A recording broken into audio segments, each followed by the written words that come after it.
You're listening to WHFH 88.5 FM Flossmoor. The call-in number is 708-798-WHFH, 708-798-9434. And you're listening to Two Bees in a Pod. My mic, hold on. Your cast is... My mic, bro. Dude. That's all you, bro. No, repeat it again. Repeat it again, man. Go ahead. You're listening to Two Bees in a Pod. Cast. Ah! What the heck? Okay. All right. This guy. Yo. He's hyped. Yo. Let me. Yo. First of all, I want to say welcome back to episode 15 of Two Bees in a Podcast. Season 2, episode 15. There we go. I'm your co-host, Bryce Barnett. I'm your co-host, Bryce Christian. And today is a very good day. Twin, I just came back from Chain Reaction. Uh-oh. It's a part of our Friends of Rachel Club where we sit inside the North Gym from 7:30 a.m. all the way up until 3 p.m. We put our phones away and we literally bond emotionally. Smaller snowball. I call it the smaller snowball. Mind you, he wasn't that snowball, so he doesn't even know. I know what it was about. You told me, bro. Okay. Anyways, and? It was great. It was a life-changing experience, dude. I heard about so many people's emotional vulnerabilities and their stories and just... it was everything. This guy really got impacted. It was everything, man. It was everything. Twin, how was your day? My day was like any other day. I woke up, thank God, came to school, and then I mean, we're not gonna get into the logistics of school because like at the end of the day, it was stressful because man, this 4,000 word essay kicking my butt, yo. Straight. Wait, how many words you got right now? 3,999. You're almost done. I got to add stuff now. They just told me I had to add more. You got to add more? Yes. My citations aren't up to par. So that's the next step. You're almost to the finish line, Twin. Stay in there. I got you. You know what? Mind you, they told me this today. It's due Monday. You know what they told us to say at Chain Reaction when you meet somebody and you have like a social connection with them and you want to let them know that you're there for them? You know what you say, Twin? Thank you. No. Okay. You say, I got your back. All right? Who got my back? I got your back. Who got my back? I got your back. With this 4,000 word essay, Twin, I got your back. So you gonna do it for me? No. Appreciate you. Indeed. Now you got that, bro. Indeed. I've never written a 4,000 word essay, and I plan on not doing that until college. I was like, college is gonna hit you hard then. It's just gonna hit me like a brick wall. But anyways. Let's get into hidden history, why don't we? Get it out the way. Let's get into the hidden history. All right. If you guys are still not up to date. Fairs. Celebrating Black History Month, Hidden History is our newly installed segment where we uncover untold Black history facts about people, places, and figures in our Black community. For our third entry, Mr. Fred Hampton. I don't got the class up, bro. I don't have it up. You can't bring up the soundboard. Man, what about the music? What music? Oh, right. You right. Oh. Hold on. Let me lock in. I got you. Okay. Ready? Yep. It's the only song I play on Apple Music recently. Okay. All right. Here we go. One of the most charismatic leaders of the Illinois branch of the Black Panther Party, as well as the Rainbow Coalition, a multi-ethnic alliance fighting for social change, Fred Hampton, born in Summit, Illinois, quickly became one of the most prominent voices of transformation within his community at only 21 years old. Adopting the Marxist-Leninist mindset and deeming fascism one of the most deplorable threats to our nation and specifically African-American communities, Hampton advocated for socialist activities and progression in our country. The Federal Bureau of Investigation, more known as the FBI, found Hampton's teachings to be threatening and attempted on multiple occasions to disparage his activities in Chicago, as well as installing counterintelligence informants within the Black Panther Party. During a pre-dawn raid in December 1969, Hampton, along with one of his Black Panther cooperatives, Mark Clark, in an apartment raid involving over more than 100 gunshots, they were both killed. Hampton, in light of his tragic passing, serves as a beacon for advocacy for marginalized communities, impoverished environments, oppression, fascism, and African-American embrace. And that is our segment for Hidden History. Indeed. All right. Let's get to the guest. Indeed. All right. Come on now. She is a second semester new guest, as we announced and we promoted heavily. And people keep asking us, I want to be a guest on the show. Let me get on the show. You had so many chances, bro. Should have filled out the form. She is a Milwaukee School of Engineering softball commit. Come on now. She is a National Honor Society member. Board member. Put some respect on that, yo. Welcome to the podcast, Kathleen Karner! Hello, everybody. Kathleen, how are you doing today? You know, I'm doing really well. It's been a long day, but a good one nonetheless. Yes. You know, we're here, and I got practice after this, so you know, we're gonna have a good segment. It's gonna be a lot of fun. We're putting in work, man. We're the grit and grind, twin. The grit and grind. Man, that's a college softball mindset right there. That college softball mindset. The work doesn't end, the job's not finished. Shout out Kobe. Season right around the corner. Exactly. Why aren't you smiling? We're up 2-0. What's there to smile about? Job's not finished. I mean, you're up 2-0. Job's not finished. Job's not finished. All right, we're not gonna waste Any more time. any type of time. Oof. Reading off our topics for today. Topic number 1, how do friendships change during the teenage years and how does distance fit into that? Topic number 2, what's something adults often misunderstand about teenagers? Topic number 3, how do you figure out who you are with so many different expectations from people? And our second segment to close us off, a sports sit-down. Debuting today by segment specialist award winner Ben Faoro. I hope this guy's actually listening because he keeps telling me in AP stats, yo, bro, like I'm gonna listen to the podcast, bro. I might even call in. We never got a call in from him. Never calls in. We never got a call in from him. But all right. If you do want to call in, our phone lines are open 708-798-WHFH, 708-798-9434. So yeah, let's get into it. All right. Kind of leading off to our first topic. Here's what I'll ask you, Kathleen. What is your stance on friendships, especially when you're going into college and you're moving away from high school? So, I mean, I'm always down for new friends. Like, I'm not, like, if you come up to me and be like, oh, like, I want to be your friend, like, I'm not going to, like, look at you in your face and say no and, like, shy away from you. But I will say it is a little nerve-wracking, like, coming into a time where you're going to be so far from the people that you see almost every day. Like, I'm talking about, like, your close friends. And with that, it comes, like, connection. Like, if you want to be connected to someone, then you're going to keep up that connection. And if you don't want to be connected to someone, then, you know, it's just going to slowly fade away. Yeah, it's kind of like the fear of the unknown. Mm-hmm. Has there ever been a point in time where you kind of worried about your current friend group, you know, with... I know. There's a reaction there. I'm sorry. I know. I hate asking these questions. Yeah. Has there ever been a time where you kind of looked at your current friend group and you're like, dang, we're going to different states. Not going to see her again, yo. We're going to different colleges. That FaceTime will come in handy a couple of days. Maybe. But Because last time I checked, I got a busy schedule. So yeah. And college schedules are always strict. They're always demanding. Like, you got extracurriculars after that. You know, she going to have softball. Because I know for a fact you're probably going to be a very active person where you're going, even outside of softball. And then she an engineering major, like. That's true, too. she gonna come out of there and she got softball and engineering at the same time. Oh, my goodness. Yeah, so actually to kind of rephrase that question, has there ever been any time where you kind of doubted the potential of the friendship going forward? I mean, I'm not that fearful about, like, my best friends, so like Charlotte and Brand, like I feel like we're gonna be very close and we're gonna stay in touch. And I mean, I hope for that because I'm gonna put in all the effort that I can for that.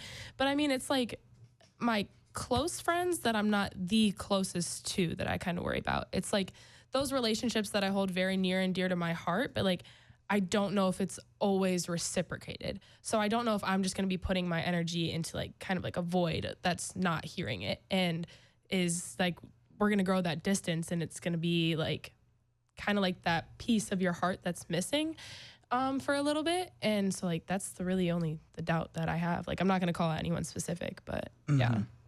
So my question for that would be, how do you feel like how much of a role do you think that effort plays in this scenario, even if it's not even only for like these college relationships, like once they get there, as we are all seniors for those who don't know, but even for relationships now, just maintaining them throughout, May 31st, when we graduate. Like, how do you think that?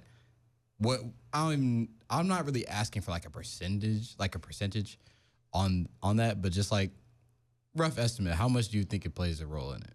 I would say effort is like one of the biggest things in friendships and other relationships. And it's just like, if you want someone to be close to you, you have to treat them like they mean something to you. And you can't just like say, oh, like, I'll see you on break. I won't talk to you till then though. Like, and expect that friendship to be waiting for you, like when you come home for Thanksgiving or Christmas or spring break or summer. Like, so effort plays a huge role. And I mean, it's not only in friendships, it's also like in your classrooms and like everything. And it's like, that's a bigger talk that we could get into, but yeah. I mean, if you could delve into that for sure if you want to, of course. Well, I mean, you're only going to get out of something as like much that you're going to put into it. Snowball. And so it's kind of like an equivalent exchange. Yeah. Like that TikTok sound. I hear the phrase a lot, the phone works both ways. Do I believe it? Yeah, on some occasions. To a moderate extent. To a moderate extent.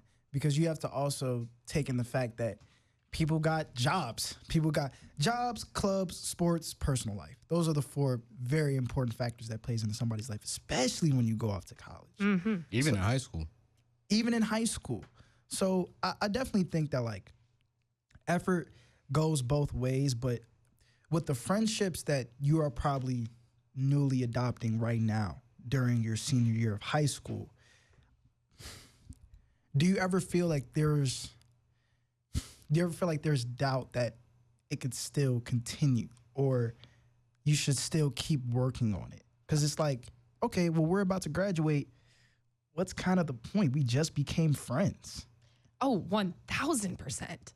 1,000%. I sit there sometimes. Or like, wow. Hey, speaking's hard. It's okay. We're good, man. We be stuttering, stammering all the time. That's what J. Cole said. Guys, it's okay. J. Cole said that. A little nervous. Hey, I see you, Twitter. I see you. Indeed. A little nervous. First podcast. It's okay.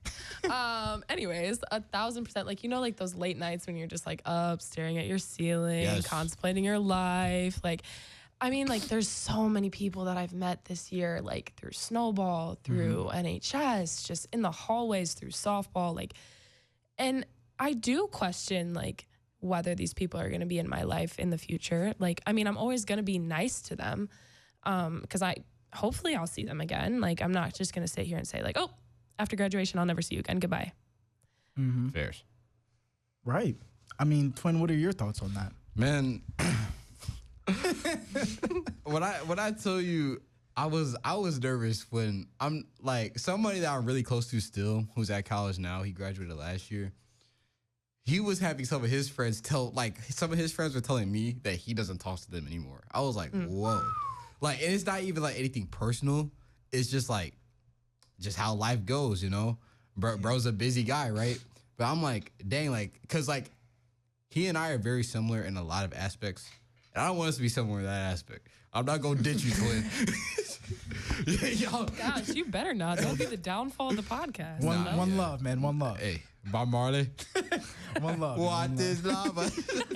No, but what I'm saying is, I just don't want that same phenomenon to come into my life. Yeah. And I feel like it won't because of how much I just call people. Like, my parents would come into my room like, you on the phone? Of course I'm saying yeah. Like, most of the time, 90% of the time, I'm like, yeah. Whether it's you, whether it's Gabby, whether it's Sakari yesterday. I mean, like, it's just anybody, anytime, it's just like, if I'm usually calling somebody, my social life is very high. The frequency of me talking to my friends, extremely high, right? And I feel like that's going to have to go down in college. So some people getting cut off, and it's not intentional. I'm not gonna lie. Oh, no, Bryce. The thing is, I'm not that type of person that's like, because I know we see this on Instagram where it's like, this person's like, yo, all y'all gone on May 31st. Graduation, never see y'all again. Y'all all get off my phone. Like, no, I'm not like that. But I'm just being realistic with myself so I don't have this unreal unreal attachment to people or to, these phone calls. Like, I know a lot of it is going to have to go away. First of all, college, I'm going to be a busy guy. Sucks, man. And then I'm going to have new friends at college I'm going to be calling too. True. Triple the friend group. Exactly. True.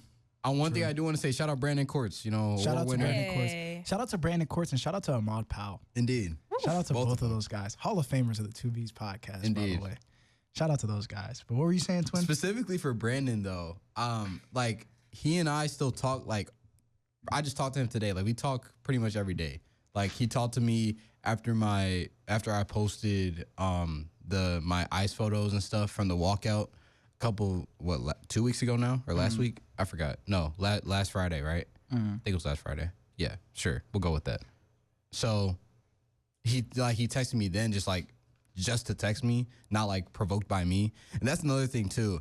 One trend that I'm gonna or not even a trend, but one thing that I see and I want to see if it comes true is like if conversations are only starting when I'm texting this person, I feel like that's not gonna be sustainable into college. Yeah, you're speaking a lot of facts right now. I'm not gonna lie. I mean, for Twin, I know that like we good, but like for some people who are on that fringe of like they're nice college, kind of on the college versus now, like, do we even like if you see me in the hallway, are you actually saying hi to me or am I saying hi to you? Once again, not only does the phone work both ways, but the effort works both ways. Exactly. And I feel like that's more important than like the phone working both ways. Because like both sides of the relationship need to have like the maturity to realize that like the other person might be busy. Right. And if they don't answer the phone, that doesn't mean that like they don't want to show you effort. Facts. It's not always personal. It's not always. Half of the time, it's not personal at all. You talked about being not taking things personal on your podcast, Bryce, in the 4 Agreements episode. Go check that out. Come on. You already know.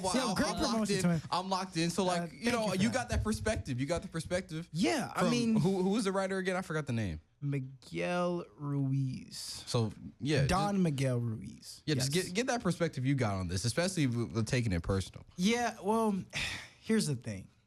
When we speak about certain situations or when we perceive certain situations that happen to us, we kind of have like and I learned this at AP Psych, it was called an external locus of control.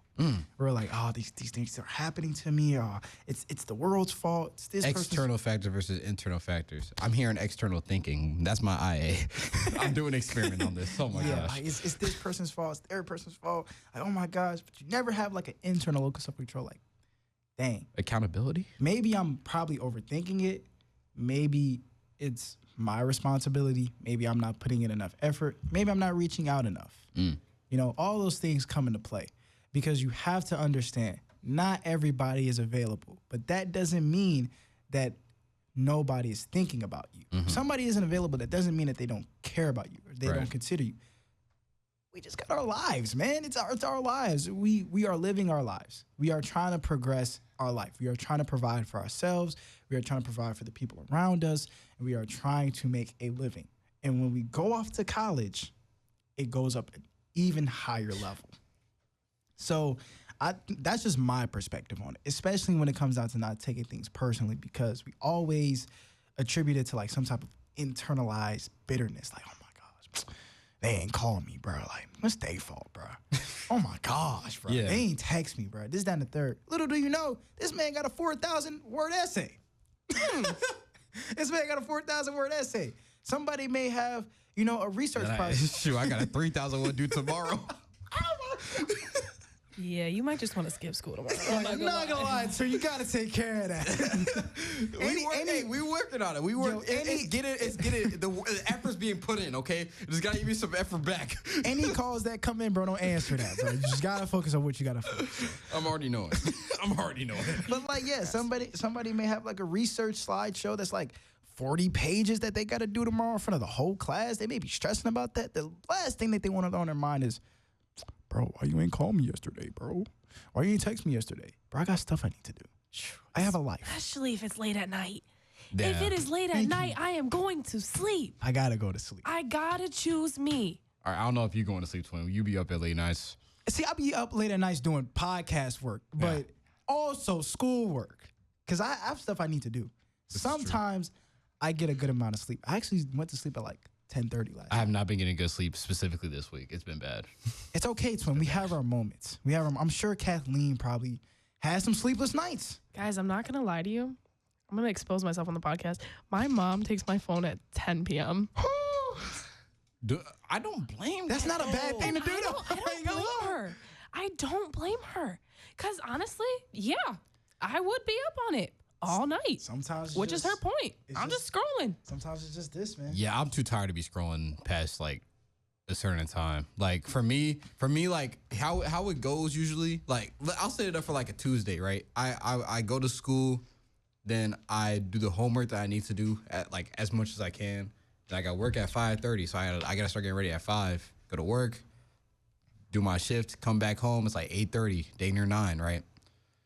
If I still have some homework to do, knock that out. I'm exhausted. I don't got no time to scroll on this. No time or energy to scroll on Instagram. That's the thing is I would be scrolling instead of doing my work though, and then it ends up like. I'm gonna put you on after the show. I got something for you. Okay. For the phone. I got you. Oh goodness. And sometimes you have to choose, bro. Like if there's like a couple of assignments that are due probably by like next week or maybe in a few days. Prioritize, yo. Like either you cram it in one night and you get the beauty sleep that you need and you don't have to worry about it for the rest of the week, or you stretch it out over those days. Stretch it out 100% of the time. Every time. Every time? Every time. Why do you guys think that? Well, okay. Sorry. You can go first. No, you go. Okay. Now Kathleen is gonna go first. Oh, all okay. right. Okay. No, Kathleen goes first. Okay. Honestly, it just depends on like how many classes I have like that big project in. Because Right. sometimes, like teachers like to pile it up, especially right before finals, So sometimes like I'll knock out one day, I'll knock out one the other day. But I don't know, like my brain like works at a point where it's like I can't do something else unless one thing is done. So I see your perspective on getting it all done in one night, but sometimes it's just not the way like the cookie crumbles, I'm not gonna lie.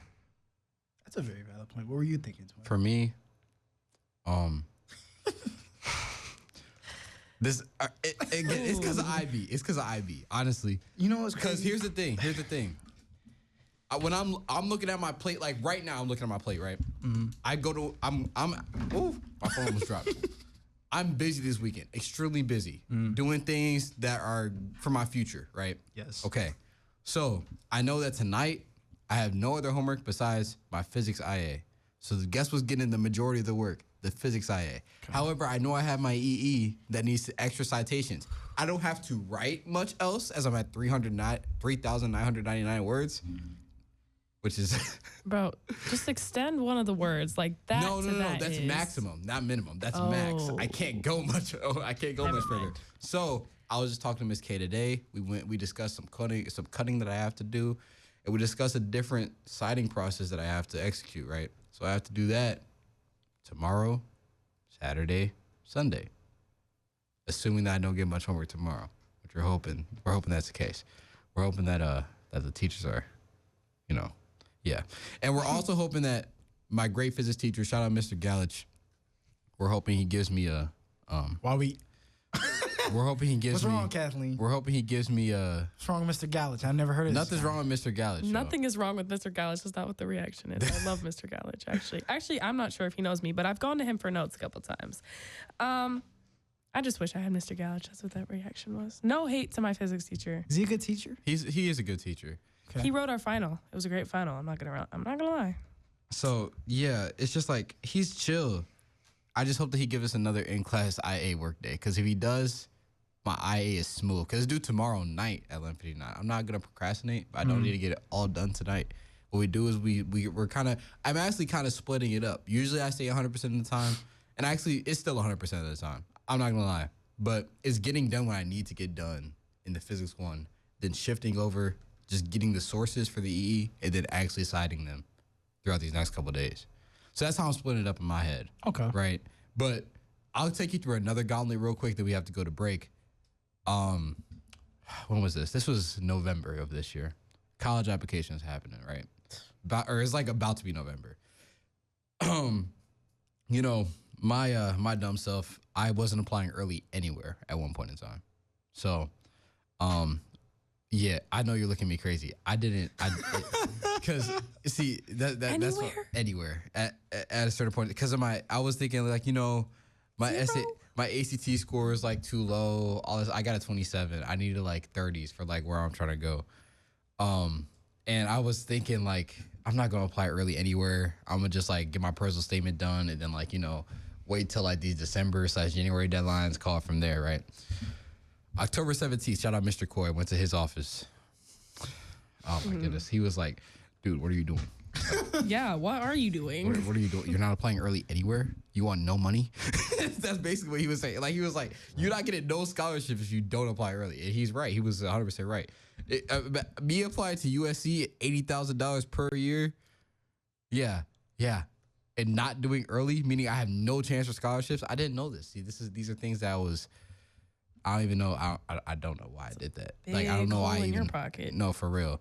I don't even know why I like thought that. Hold on. I have to type in what I did. So I ended up doing 10 colleges in 17 days, 3,400 words. On top of that, I had to write 2,500 words for my extended essay. And then I had normal homework from every day. You can imagine how late I was staying up. Dude. Did you sleep? Yeah, just like ever? 4 hours max. In school? Where? You said no, max? at home. Do we have the same 24 hours in a day? It was wild. But you also got to remember, I'm a writer, so like it's a little easier. It's like probably one of the worst decisions I've ever heard. Oh, bro, that was a pretty bad. Don't get me wrong. Granted, you are a machine when it comes to this, right? Typing what you said. I was doing work. I was doing how many words? 3,400 for 17 essays. Was it something like that? So let's multiply that. No, 11 essays, 3,400 words. Okay. So like my Wisconsin essay, I got into UW-Madison, right? That essay was 650 words. Just straight grind, yo. Mind you, I had to research on these websites, on the college websites. Michigan, for example, that was like 2 essays. One of them was like 300. One of them was 500, 550, somewhere in there. So I had like 800 words right there just for that school. Straight had to research the website, the School of Literature, Science, and the Arts. Had to research to them too, get all my unique facts in there. It's just like you just gotta put it in, right? It is what it is. Yeah, I respect you, bro. Hey, I respect you, twin. No, I respect you. I respect you more. I respect you, Kathleen. Oh, I respect you guys. But yeah, so in conclusion, I'm just saying that definitely got to spread that out as much as you can, because if I try to do everything in one night, if I try to do everything in one night, those 3,400 words in one night, you're yourself rampant, bro. I'm not gonna lie. Got it He's done. gonna be like typing in the corner at night with the one little light on. Yeah, you're just gonna show up to school just baggy eyes. I'm like, what's wrong with you? Bro? You ain't get no sleep. I stayed home from school one day so I could pack for a California trip that I went on to visit Stanford. How was that, by the way? It was amazing. It was great. I love California. Yeah. I've been there once and I want to go back. I visited Stanford. I visited Berkeley for that California trip. So I stayed home, I packed, and I wrote. That was my whole day. My whole day. I pushed all homework to the side. I finished my personal statement in California, pretty much. I got it to 650 words in California. It wasn't even in the state, like in this state. So like anytime, anywhere, like do we got that? We got that anytime, any place. Hold on, I'm gonna find it. Maybe. Gotta make time with what you got, man. Indeed. Yeah, gotta make time with what you got. It's okay though. But anywho, we have time to we have to take some time out to go to some promos. So we will be back in one moment. And we're back. You're listening to WHFH 88.5 FM. Flossmoor. The call-in number is 708-798-WHFH, 708-798-9434. And you're listening to Tubies in the Pod. You're going to count. Bro. Ferris. Cast. Okay. Dude. You took too long. All right, go ahead. Do it again. You're listening to Tubies in the Pod. Cast. This guy's acting a fool over here, just like, oh. I'm really excited about today's episode, man. I'm really excited about what's happened today that we can't talk about. You really excited about what's happened? Kathleen, we can't tell you. No, she heard already. Oh, you heard. I did hear already. Yeah, but we can't talk about it. We cannot talk about it to the audience, but Just Man, we're geeked, yo. just know unpredictability awaits. Big things coming, yo. Like Money very, moves. very big opportunities, very big blessings. And all we gotta say is like, hey man, we're kickstarting. What Cole say? Got a soft spot for the man up above. Yes. Indeed. Blessings. J. Cole. Your blessings. All right, anywho. All right. Wait. Well, we're moving on to our next topic. All right. Okay. Our next topic. Oh goodness. So this was a conversation that I actually had with my dad on one of the personal podcasts about just bridging the gap between the older and younger generation, right? So he had explained that a lot of the things that his generation really misunderstands about us is just our identity. And not only our identity, but just our emotional standpoints. And that's from me. And I want to know from you guys, what do you guys think is something that adults don't really understand about the youth, or more specifically, teenagers? Kathleen, you first, yo. Okay. Guest of honor. Go ahead. Little controversial among the adults, but you guys work a 9 to 5 and then go home. We work a 8 to 3, and then most of us got a 3 to 6, and then after that we got a 6 to 8, and then you still got to do chores and other things like an actual work. And I feel like kids and teenagers are expected to do more than adults just because we're quote unquote learning. But I feel like you can't learn if you're exhausted all the time. You can't learn if your brain is scrambled between school and sports and chores and am I grounded today? Am I grounded tomorrow? Am I going out with my friends this weekend? I feel like that's where a lot of the anger in arguments come from between kids and parents, is that little bit of misunderstanding that the kid is overworked and then the adult is looking at them like, oh, well, I did this when I was your age, so you'll be fine. It's not the same, yo. Different eras for sure. Different eras. And kind of to follow up on what Kathleen said, especially with the piece that you talked about with getting exhausted, like a lot of adults would probably say, and this is really coming from not only my dad, but my mom and other family members, like, oh, you guys have such advanced technology. You guys have this. You guys have so many advanced things. Like, it's impossible for you guys to be, tired about something or complain about something. Like, you're just ungrateful. You're just this. You're just that. That's not the case, man. Like, we have a lot of stuff that we go through, especially with, like, I think we're probably the most anxious generation right now. It's not crazy to say that. It's not crazy to say that.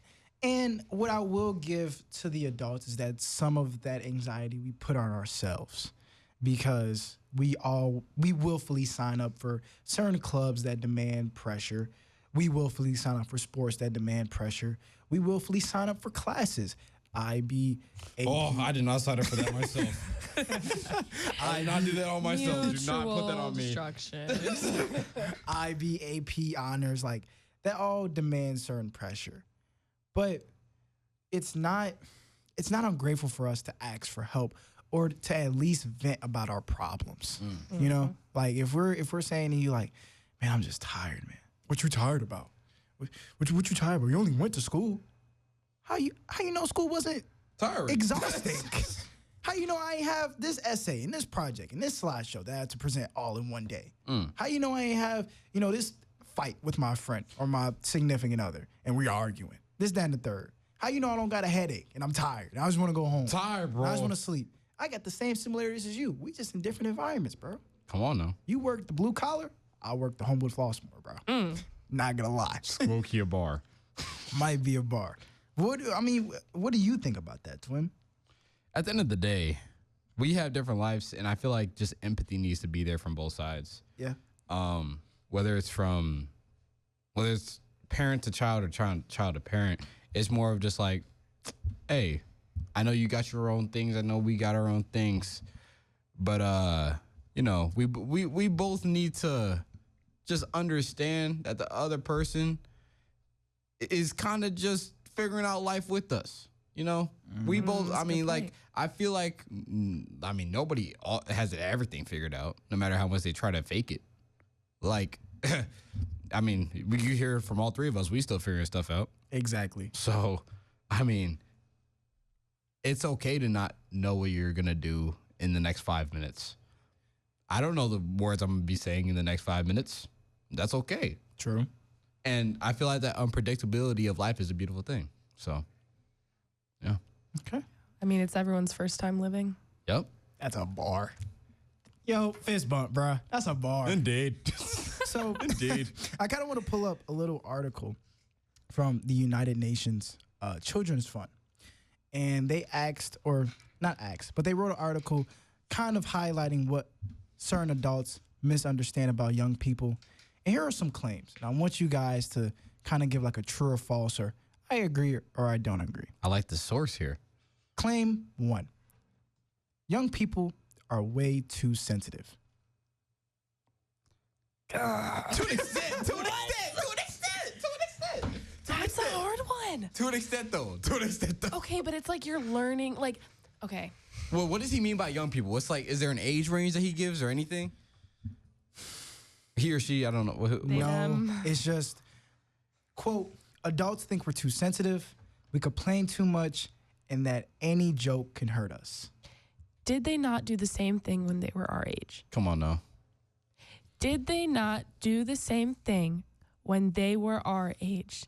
The only reason it is so out there now is because we have access to technology. We are constantly putting our daily lives out into the world onto social media. That's the only reason that it's seen so nationally. That's the only reason why it's seen so everywhere. Like, I guarantee you they went through the same thing when they were our age. They just didn't have someone in their ear 24/7 about it. They only had someone in their ear when they were at school or when they were around people. We can't just go in our rooms and have time to ourselves anymore. We have to go on when we're on our phones. Like, there's always someone saying something about someone else. And believe it or not, that affects us. That affects our daily lives. That affects how you see other people, affects the way you dress, the way you act, what you eat. And you have to also think cyberbullying exists. It does. Cyberbullying exists. I know some people may be like, oh, bro, just turn off the phone, bro. Just turn off the computer. That's not always the solution, bro. I mean, cyberbullying can follow you into in-person interactions that you probably can't escape, bro. It might be inevitable. It might be somebody. Hey, buddy, I'm here. Face to face now, yo. Sup, bro? Talk to me. I've been talking crazy on that phone, bro.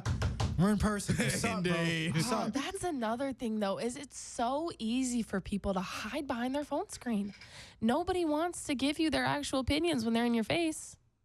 This is also true. I'm not gonna lie. This is also true. All that chatting, that phone screen, the biggest protector.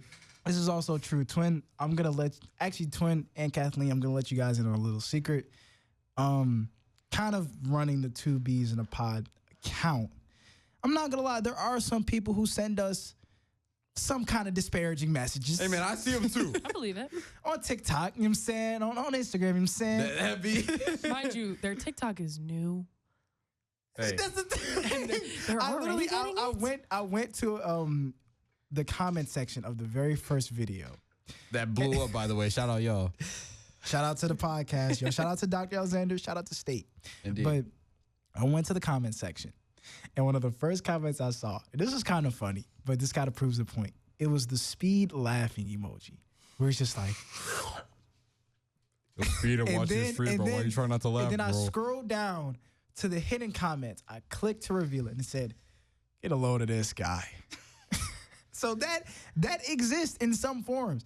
Although it may not be as severe, because let's be honest, I looked at it and I kind of laughed. I'm like, that's funny. Mm-hmm. But I mean, yeah, some of these people I'm not going to see in person. Like, I don't know who those people were. I'm not going to lie. Those people did not follow any of the mutuals. I don't know if they go to Home with Flossmore. It's just, yeah, you're talking behind a phone screen. And to kind of, prove Kathleen's point, we do live in a generation of digital media where arguments are virtual, they're not personal, and nobody wants to actually face you and confront you about certain things. Even if it is a civil conversation, nobody wants to have that. They're so tough and they're so incentivized to just be like, yeah, I don't really like your content. I don't really like you, bro. Over the phone, over the computer. But if you go up to them and you're like, hey, what was that stuff that you said, 2 days ago on TikTok? What are you talking about, bro? I don't know what you're talking about. I don't know what you're talking about. That wasn't me. That wasn't me, bro. Then you go and look and it's deleted. Don't hurt me, bro. I don't want no problems, bro. I don't want no problems. So I definitely think, like, in the claim that we're way too sensitive, no, I just think we're more resilient to criticism, or not criticism, but hatred. I think we're more resilient to that. And we're more willing to actually put that out there and be like, hey, dude, that hurts my feelings. Yeah. Instead of bottling up, be like, it's just another day. Moving on to the next claim. Young people have no respect. You ain't giving us no respect, bro. No respect at all. No respect is wild. Are you giving us respect? That's another thing, too. Respect is mutual here. I understand if it's like with your parents, like if someone says to you like, oh, like, why was your day so hard? I'm not going to turn around and say that to my mother or my father or my brothers and sisters. Why was your day so hard?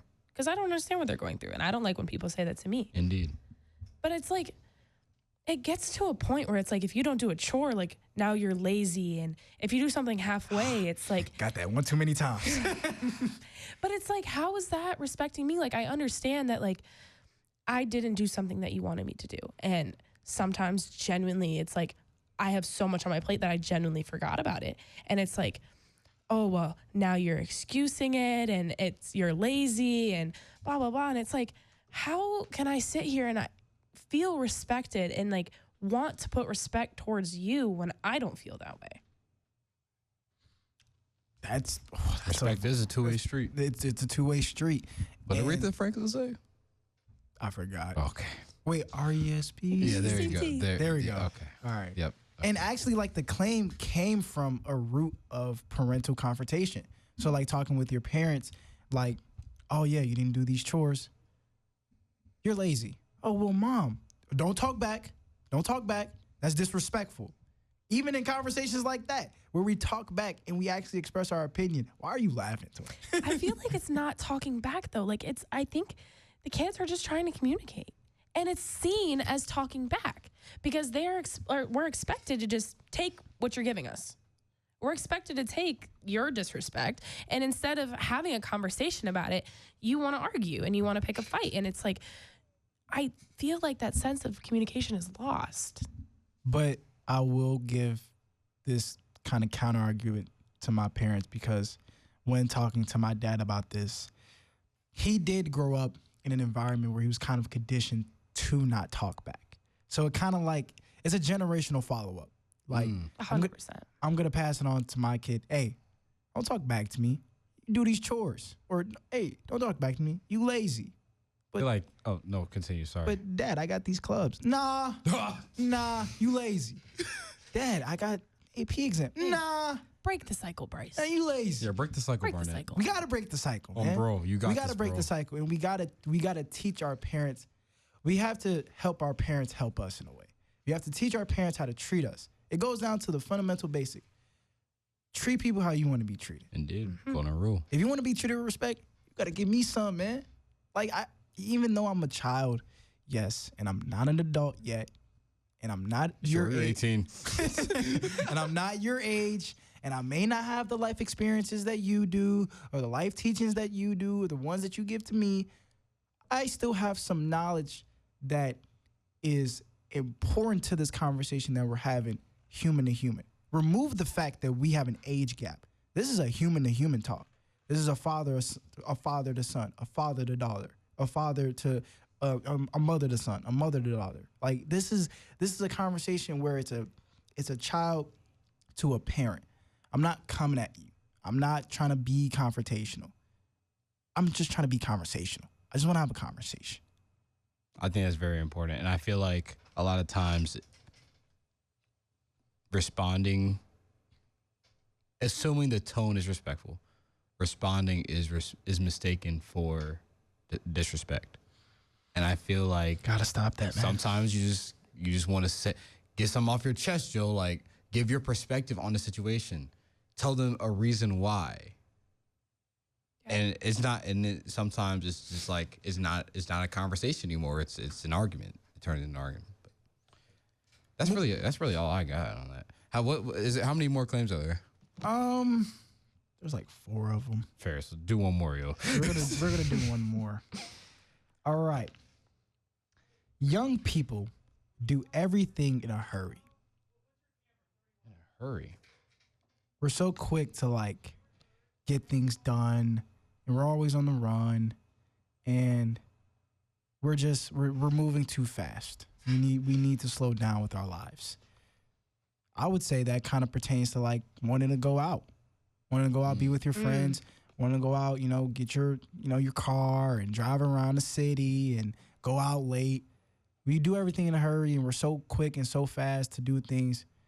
We can't slow down and just be in the house or appreciate what we got in our foundation. I can agree with that to an extent. I feel like for me, in my experiences, when that is true, when I'm kind of in that hurry, I feel like that comes from my lack of other time to do what I want to do. Yep. I feel like all 3 of us are very busy people. We all have numbers of extracurriculars to embark upon. And I think that hurry comes from like, hey, I don't know the next time I'm gonna be able to do this. Like, hey, I don't know the next time I'm gonna be able to go thrifting. I haven't gone thrifting with people in the longest. Man. Like, in the longest. I'm missing Village Discount, man. For real. I'm missing Village Discount. You know about Village Discount? Yes. Kathleen, you need to go check.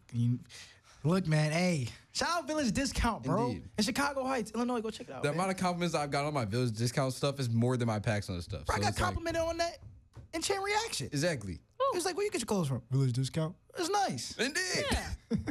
No, but I feel like that's just kind of just very common for me, where it's like that mindset of I don't know the next. I might die tomorrow. Sorry to make it so deep, but like that's a very. That's a valid point. That's a grim claim, but that just came up in my mind. Like that's another reason why, like if you don't do it now, when you gonna do it? Hey, I'm gonna touch on that. We're seniors. We are out of here, and we are not gonna be around these friends every day. Like in what? 6 months? 9 months? Not even. And it's kind of like live the life while you still can. Yeah. Before everything changes, before adulthood becomes a real thing. We got like 5 months till like all of us are out of here for real. We got till August. And for the people, it's about to be March. To kind of put into like a scenario, like or an example, like for people moving out of state and they love the city of Chicago, like they may want to just go downtown a couple more times before they leave, man. They want to explore like the Field Museum, the Museum of Science and Industry. They want to go to Grant Park, the Bean. Like they just want to explore all of that. I haven't gone to the Bean since this past summer. That was my first time ever. It's wild. Like I haven't been downtown in so long, bro. It sucks. And I feel like for the people who experience that, like that can't even be attributed to moving too fast. I just want to enjoy what I have before it's gone. Indeed. Because I'm gonna go away soon. I'm gonna have to explore new stuff. I'm gonna have to go see new monuments, new museums, new lands and parks and stuff like that, and meet new people. I want to kind of embrace what I got right now and get out while I still can. Right. And you don't know the next time, even like if you do push it beyond that fact of you being a senior and you come back, you don't even know if you'll have the chance to do it then, because you're back. You got to spend time with. You got to say hi to family and friends first before you get to do those things that you want to do, not need to do. Well, with that, we're gonna go to a quick song break. We got wow. Wait, hold on. There we go. We got No Diggity. We'll be back in a moment. And we're back. You're listening to WHFH 88.5 FM Flossmoor. The call-in number is 708-798 WHFH 708-798-9434. And you're listening to Two Bees in a Pod Cast. Actually, I want to redo it. We're going to get Kathleen in here. I'm nervous. Hold on. Just look at his fingers, yo. We're gonna try it. All right. Y'all ready? Yeah. Go ahead. Hit it. Like this, like the whole thing or just the last part? The whole thing. Oh, okay. You're listening to WHFH 88.5 FM Flossmoor. The call number is 708-798-WHFH, 708-798-9434.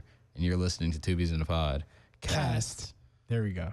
All right. Indeed. Moving on to our third and Not last, final.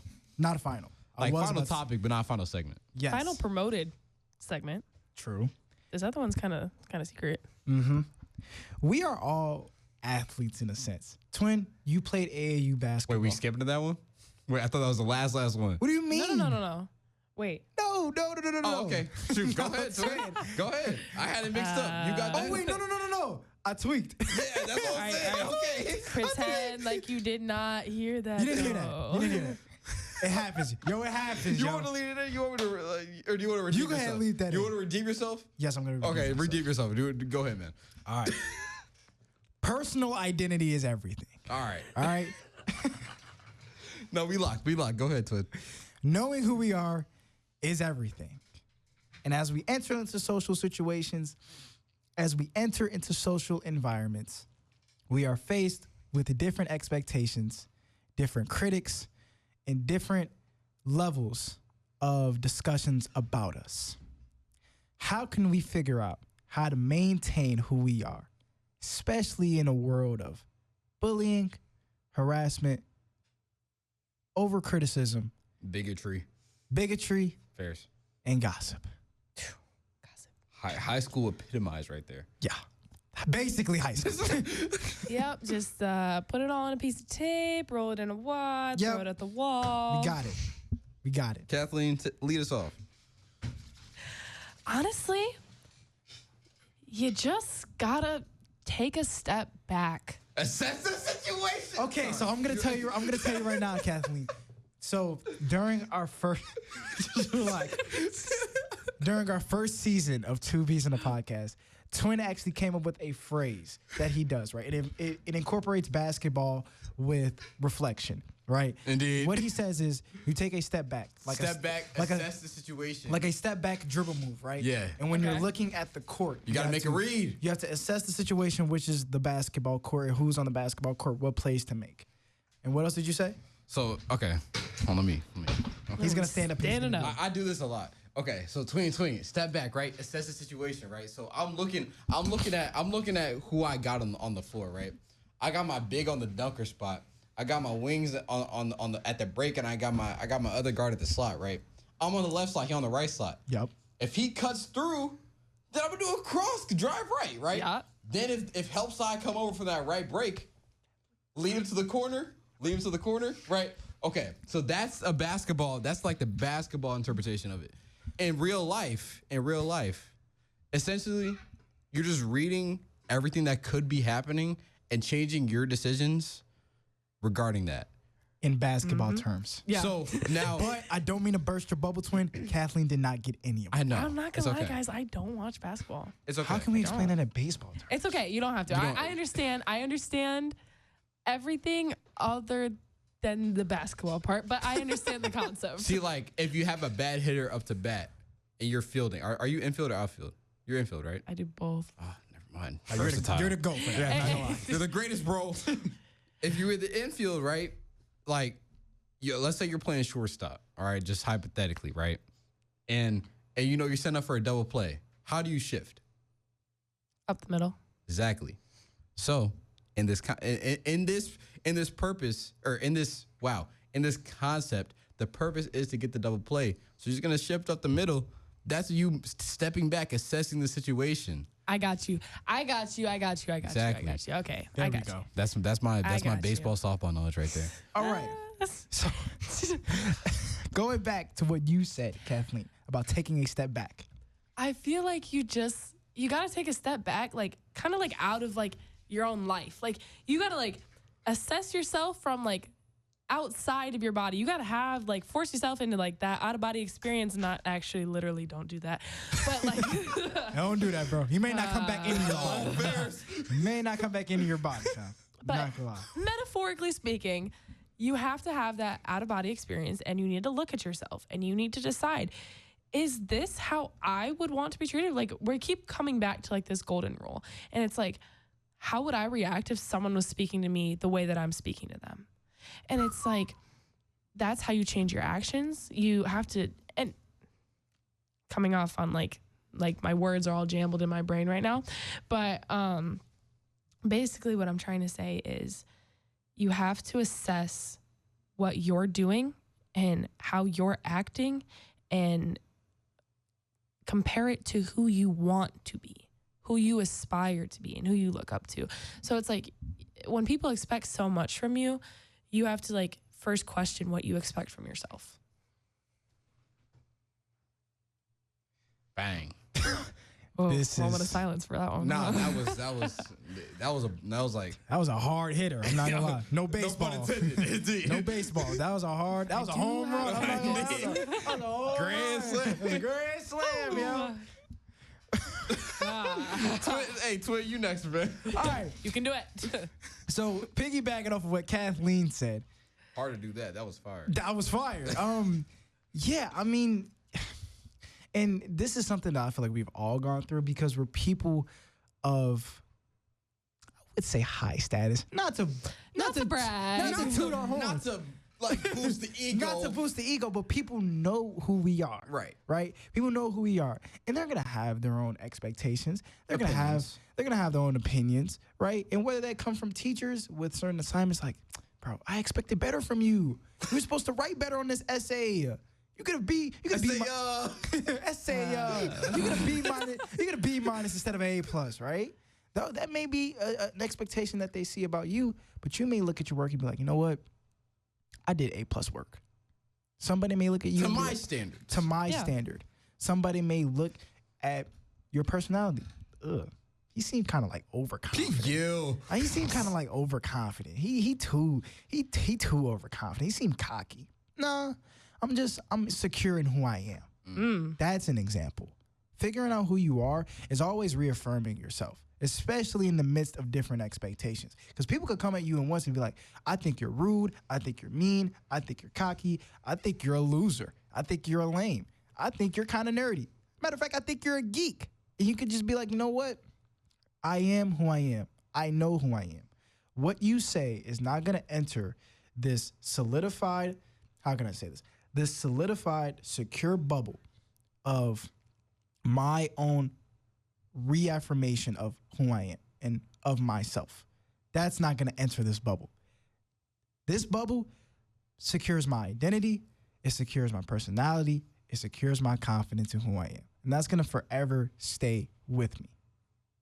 What do you think, Twin? So, something that's always kind of bothered me when I was younger is like my perception in regards to like other people. And you know, I'm pretty sure Socrates said this. He said, know thyself. Right.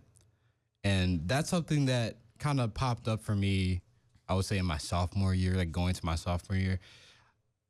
I just stopped caring about what other people think about me. Like, I don't care. You could think that I look ugly and I don't care, Twin. That's good. By the way, I don't think that you're ugly. Hey, you're handsome too, bro. Thank you. Yo, word up, yo. You guys are witnessing pure bromance right here. Indeed. Y'all real big bromance. Hey, big ups to the big dog. Big ups to you, yo. Yo, big ups to Mendham. Yo, big ups to you, yo. Continue what you're saying. But yeah, no, I'm gonna keep it pretty short this week because I've kind of already like had this conversation with myself quite a few times. And what I've essentially realized is like, once you stop caring about what other people think, life kind of frees it up. Like you kind of just free yourself in like, your life. Because I feel like a lot of worries that come through regarding high school and like high school relationships comes through when you start caring about how other people perceive you. But like, honestly, other people's perception of you do nothing to your life. You can't control it, first of all. And that's another thing. Kind of like this like stoicism type of thing where it's like, if it's out of my control, it's out of my control. It's like, let it be, you know? Laissez-faire, as they say in history, right? It's just like, hey, man, I can't do anything about it. And I can't control what other people think of me, so it doesn't matter to me. And something that's also important is once you figure out who you are, you have to stay solid in who you are. Have you guys always had that mindset? Or no. Because, I mean, even shifting over to just like, not just like friendships, but just like my relationship with myself, like self-image, something you've written about, Twin. You know, it's something where it's once you kind of get that confidence, you can't really let it waver too much, or all of a sudden now you're in your own head. Yeah. Then you don't have that confidence that you're talking about. You aren't secure in yourself. So I think it's very important for one to kind of just realize that the only perception that matters for you is your own. Yeah. Wow. Twin, you're great. Hey, you're great, Twin. You're great, Kathleen. Oh, well, thanks, guys. You guys are great. Do you have any extended thoughts on this, Kathleen? You know, honestly, when you asked, like, have I always thought this way? My immediate thought was like, wow. My immediate thought was no, like that used to eat me up, and it was especially prevalent in sports. But like that's not something for this segment. That's something for like soon. You'll see. In a minute. You'll see. Yeah, in about like 5 minutes. Yeah. In about like 5 minutes. Oh my gosh. Brain rot over here. Just be happy Brain to rot say on it mic into the mic. No. But honestly, it's like I came into high school. I didn't know anyone that went here other than a couple people that I knew from sports because I didn't go to any of the middle schools over here. Neither did I. And Neither did I. I used to be eaten alive by what I thought other people thought of me. And from that, I completely changed who I was. And I lived in that state of self-doubt, unknowingness, and just unconfidence. I was not confident in who I was until I took a step back and I looked at myself and showed myself who I wanted to be. And from there, I work every day to not fall back into like that fake image. And like after a while, like I just become unbothered about what people think about me. Because if people are only going to say bad stuff about me, then why would I care about what they have to say when I know that there's good stuff in me? Now, one last thing I would like to say before we switch topics and close out the show. There is a part where you do have to kind of care when it comes from love. Yes. When it like Yes. if Twin is giving me some advice, bro, you're going wrong in this and you gotta change it.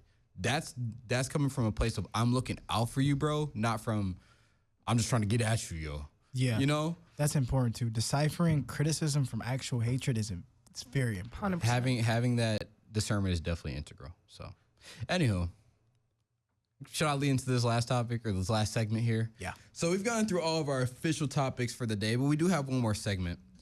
Debuting today from early gifted segment. Specialist Award. Yeah, Ben Farrell. the Specialist Shout out to Award. Ben. I really hope that you're listening because you keep telling me AP stats that you're gonna listen in, but then it's like I got work, and then it's like I got work, and then it's like I got work, and then it's like I got work. But we got archives. We got archives. We got archives. All platforms. You know what I'm saying? Indeed. So, but yeah, debuting today from award winner Ben Faoro is a sports sit down. As all three of us are athletes, whether it be currently or just in general. Because Twin, will you still consider yourself an athlete? I would. No. At the rec center, maybe. Hey, bro, you're still athletic. Yeah. You don't have to be an athlete to be athletic. This is true. Because at one point, here's something I'll talk about fully, but like at one point in time, I didn't consider myself an athlete. Like basically when I was in New York. I was like, damn, I'm like not an athlete no more. But we'll get into that. He's the chopped cheese demon, bro. I'm not gonna lie. Fairs G. He ripped his mic clean out. I just like to let you guys know that. Anywho, so yeah, essentially, Go ahead, man. yeah. We are all athletes. We all have our own things that we struggle with in our respective sports. And today we're just gonna have a pretty quick discussion regarding mental health in sports and kind of how they intersect with each other while kind of creating problems for the athletes, but the positives that can come from it as well. So Twin, you can lead it off, or Kathleen, you can lead it off. One of y'all two. I don't want to lead it off. You know, rock, paper, scissors, bro. Rock, paper, scissors, shoot. Rock, paper, only best out of one. We don't got time for best out of three. Rock, paper, scissors. I win. Rock, paper, scissors. Come on, man. Oh my Stop God. picking scissors. Okay, that was late. Kathleen, Just you go good? first. Go All first. right. Okay. So I used to play basketball for at least like 7 years, 8 years, right?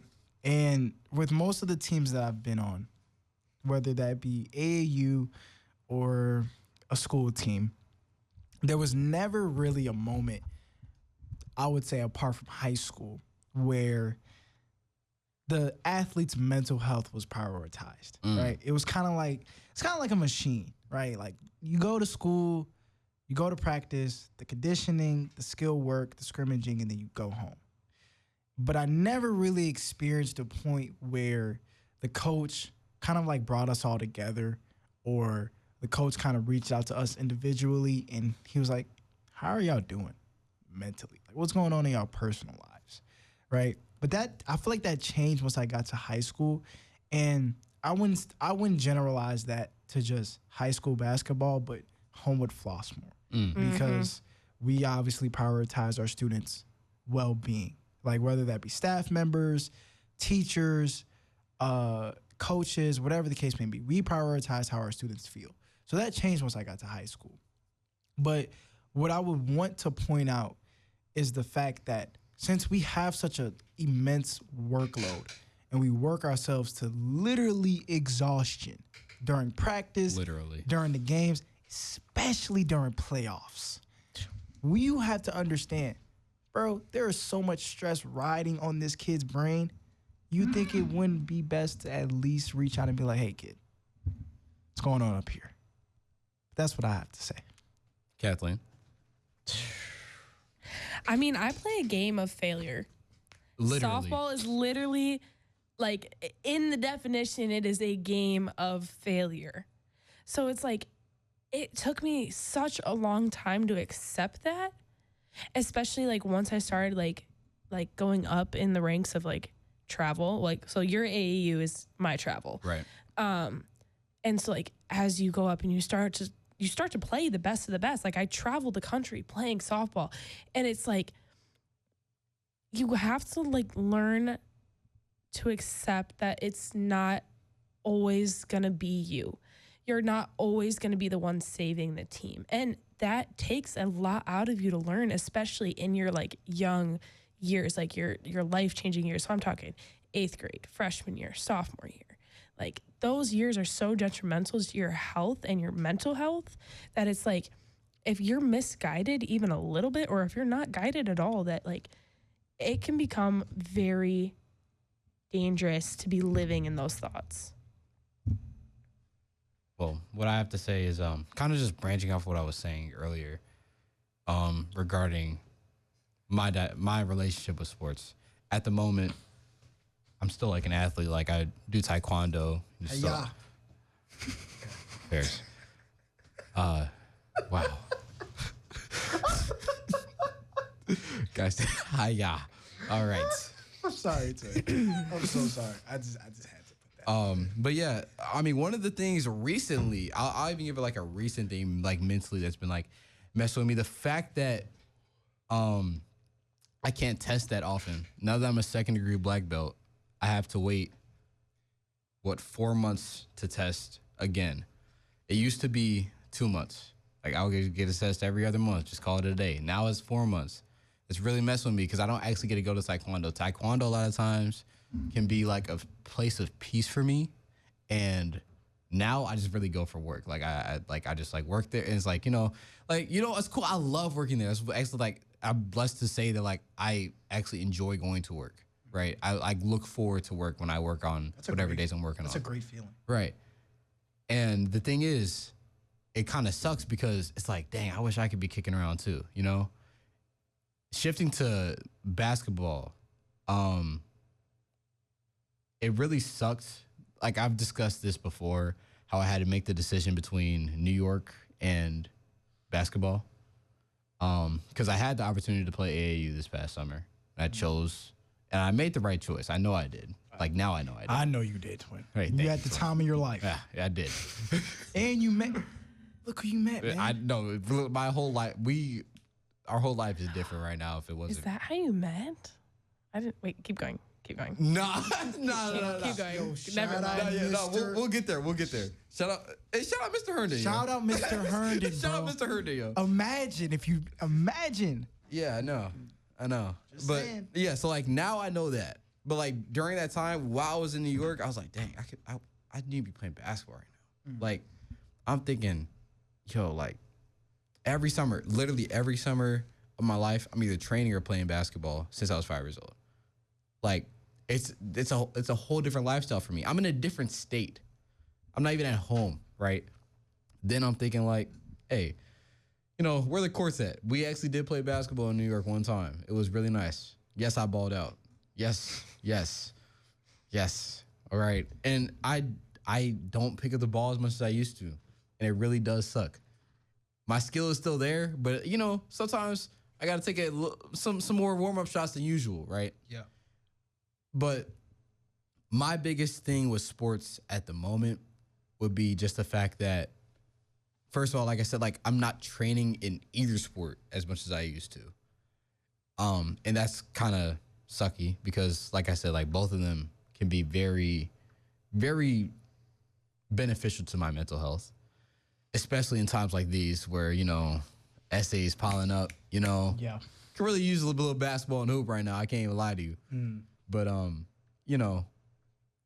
at the end of the day, I feel like it's important it was important for me to realize that like everything happens for a reason and that my choice that I made, as we can see now, it was the right choice. But at the time I was like, is it the right choice? I don't know. I had just had to have that faith that first God got me, like, I'm going to be good. But either choice, I would have been fine. I just would have been fine in different ways. But ultimately, I just had to trust that I was making the right choice. I was going in the right direction. And that it's all going to work out in the end, whether it's with taekwondo or with basketball or with journalism. So, but yeah, that's pretty much all I got on it. Any other statements for y'all regarding this? Not from me. I would say you can't let it get to you. Like you really, honestly, like I know like the term is like, oh, like shake it off, like you'll be fine. But like honestly, if you sit there and you analyze that, like shake it off, you will be fine. Like your life isn't over because you missed a layup. Your life isn't over because you missed a ground ball.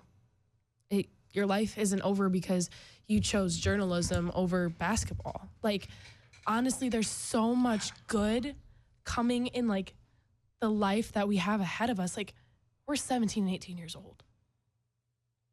How long are we actually, like, gonna live? Like, what's our expected lifespan? Like, this isn't who you are. It's just something that you do. And like, so you can't define yourself, like, especially not by your mistakes, and you can't define yourself by like just your sport. Indeed. I think it's very important. Find a purpose. No, I don't want to get too preachy here, but find a purpose that isn't in your sport, because that fluctuates so much. And find passion in your purpose.